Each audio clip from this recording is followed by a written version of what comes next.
Retrouvez Instant Mag, votre magazine quotidien présenté par Magali Barthès. La fin des Juifs de France, c'est la question que se pose l'immense majorité des Juifs de notre pays et sur laquelle se sont penchés Didier Long et Dov Mémon, auteurs de ce livre Enquête qui interpelle. Car il s'agit hélas plus qu'une simple question, les Juifs étant confrontés à une insécurité permanente qui pousse certains d'entre eux à faire leur alia. Et pour évoquer cette enquête sur l'antisémitisme en France menée par les deux auteurs, nous accueillons aujourd'hui à l'antenne Didier Long. Bonjour à vous. Bonjour à tous. Vous sortez donc avec Dov Mémon une enquête inédite sur l'antisémitisme dans notre pays.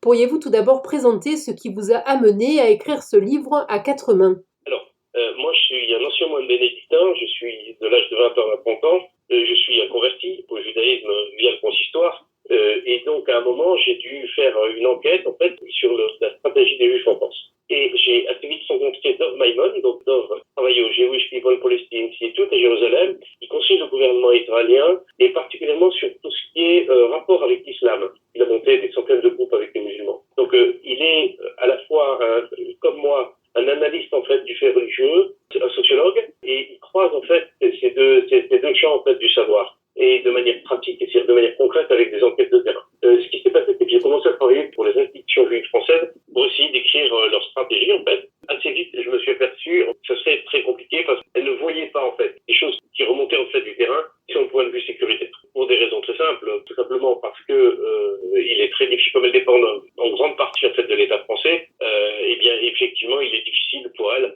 de se situer en opposition ou de dénoncer, en fait, une réalité qui dérange, celle, en fait, de la fin possible des Juifs de France. À partir de ce moment-là, on a commencé à travailler dans les cités, on a été à Sarcelles, Ligues, Créteil, Vanille, Marseille, Toulouse, Strasbourg, Nice.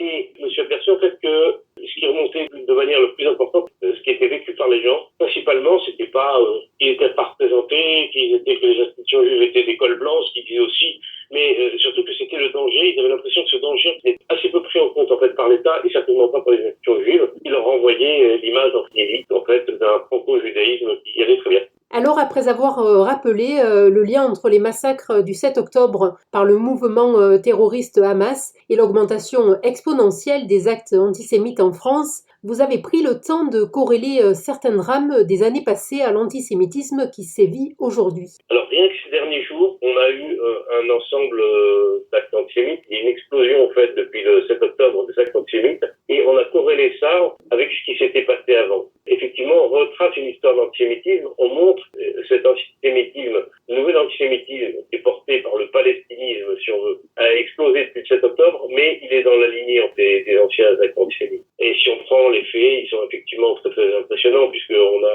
rien que ces derniers jours, des bateaux israéliens qui en chasse à Rhodes, des passagers d'un bateau israélien interdit de débarquer sur l'île de Syros, en Grèce, un grave incident antisémite à Lucerne dans sa victoire, à Miraspa, nous en passe de mille. Oui, donc alors pour ce livre, vous êtes allé à la rencontre non seulement de personnalités, mais aussi de citoyens de confessions et classes sociales diverses. Et cette enquête vous a même mené à l'étranger. On a été donc dans toutes les cités françaises où on s'est aperçu qu'il y avait 150 000 juifs en danger. Pas des juifs en col blanc parisiens, mais des gens qui ont une vie difficile et qui ne peuvent pas sortir de ces lieux où ils sont en contact direct en fait avec l'islam radical. Mais on a aussi été au Canada, aux États-Unis, et on s'est aperçu en fait qu'on avait une réalité de cet antisémitisme, alors qu'il est en France un islamisme, et il faut le nommer clairement. Aux États-Unis, on a un antisémitisme qui est un antisémitisme étudiant, qui lui aussi est poussé par l'Iran. On était au Canada, on a vu qu'il y avait des manifestations partout, on était devant McGill. On s'est aperçu que bien qu'après tout soit arrêté, toute cette kermesse, ce grand barnum en fait du palestinisme avec ses drapeaux continuait, et que dans le monde entier, en fait, et c'est assez nouveau, c'est-à-dire qu'il y a une espèce de mondialisation de l'antisémitisme. On a eu un antisémitisme européen avec les nazis, on a eu un antisémitisme romain,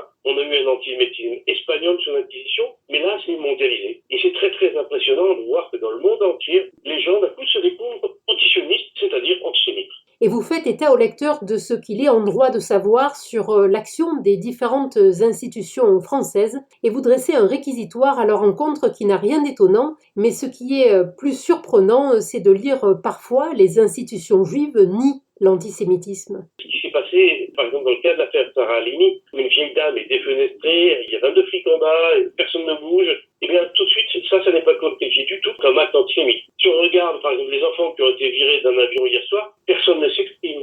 Est-ce qu'ils ont peut-être chanté un petit peu fort. Les institutions juives ont peur, en fait, de trop vite crier l'antisémitisme parce qu'elles sont tout simplement dépendantes, en fait. Elles sont juste dans ce qu'ils appellent l'advocatie, c'est-à-dire dans la défense du peuple juif, mais c'est une défense par la parole, mais pas en acte. Et il se passe exactement ce qui s'est passé en 1933. C'est-à-dire toutes les institutions juives étaient toutes dans l'advocatie, c'est mal, il faut pas faire ça, c'est pas bien, c'est pas moral. Mais concrètement, personne n'était là pour défendre les juifs. Et même, le pire qui soit arrivé, c'est qu'en réalité, le camp Theresienstadt a été construit par des juifs, les instituteurs étaient juifs, les profs étaient juifs, les médecins étaient juifs, et ceux qui vous amenaient au train étaient juifs. Beaucoup tout de même d'institutions juives, dans leur immense majorité, combattent l'antisémitisme et le dénoncent haut et fort. Alors, les institutions juives combattent l'antisémitisme, mais elles le combattent même par la parole. Mais il y a un moment là, on n'est plus dans la parole, on est dans au moment où, en fait, la Corse s'est déclarée pro-palestinienne. On les a pas entendus là-dessus. Elles vont vite se retrouver dans un double langage pour les simples raisons que, par exemple, elles se retrouvent là devoir défendre les juifs, elles font tout ce qu'elles peuvent pour ça, et ça c'est bien. Mais en réalité,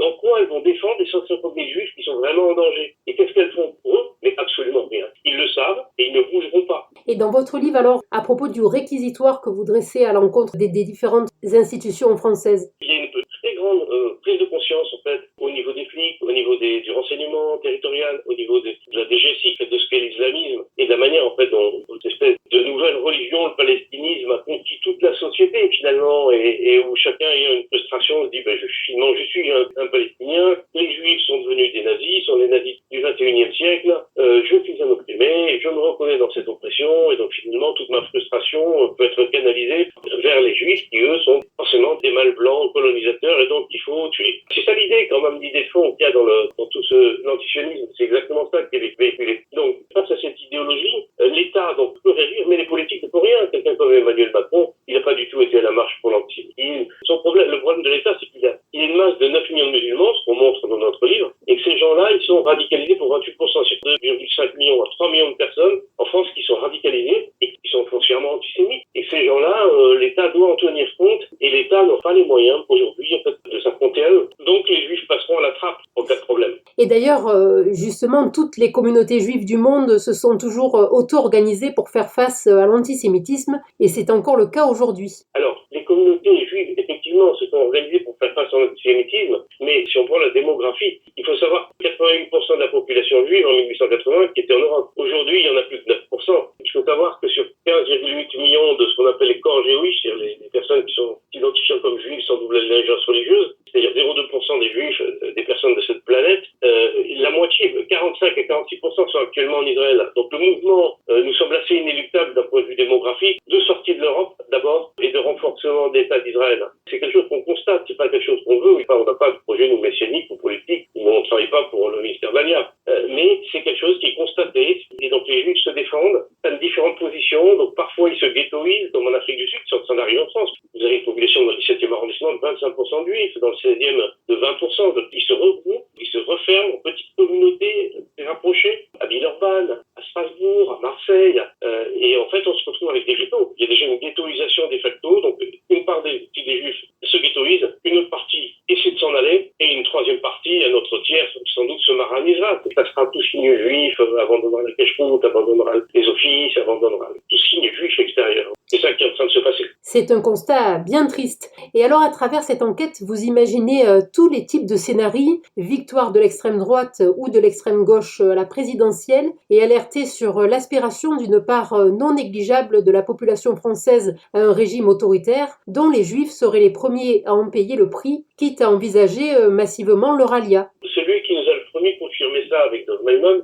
c'est François Pupponi, donc élu de Sarcelles. Il nous a dit maintenant les Juifs, il faut les de Sarcelles de toute manière, et de la plupart des territoires, on a vérifié ça auprès du renseignement, auprès d'autres politiques, il faut les évacuer. Et c'est exactement ça qui se passe. Si on n'évacue pas les Juifs, il va y avoir des pogroms à vue humaine. On a 3 blocs. On a un bloc dit d'extrême droite, mais de droite. On a un bloc d'extrême gauche et on a un centre. Ce centre, on voit pas bien qu'il pourrait émerger, puisque de toute manière, il y a une bataille à l'intérieur de ce centre entre Attal, Darmanin, chacun tire la couverture à soi, et donc on n'est pas sûr qu'un candidat dit républicain passe au second tour, tout simplement de l'élection présidentielle. Donc il restera Marine Le Pen, mais Marine Le Pen sera dégagée, donc ses affidés seront sous ouvrage, et ils porteront probablement, on peut imaginer, sans faire politique fiction, Jordan Bardella, donc au second tour d'élection. Pas à ça, on aura un autre candidat, et ça sera certainement pas un candidat socialiste, puisque tous les socialistes actuellement pour les élections de 2026, ils sont LFP, simplement pour garder des villes comme Paris ou Lyon, puis toutes les ceintures il n'y a pas un élu de la petite ceinture à Paris qui peut être élu sans des voix de LFI et des islamistes. Donc, le centre de gravité de la gauche, il va plutôt vers Mélenchon, plutôt vers l'ultra-gauche que vers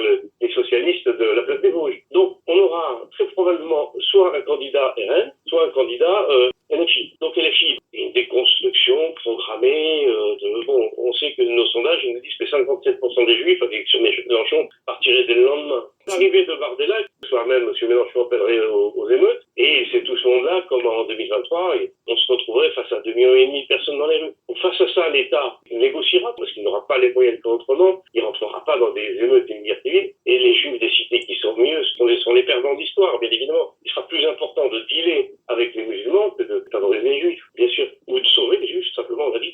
Voilà notre constat. C'est un peu de la politique fiction, mais donc les Français appellent un pouvoir fort. Mais quel pouvoir fort? Une perspective alarmante. Et dans un tel contexte, est-il désormais beaucoup plus compliqué de trouver un éditeur pour évoquer le sujet tellement sensible de l'antisémitisme? On a envoyé le livre avec Dove au départ à 4-5 éditeurs ensuite qui auraient été pris.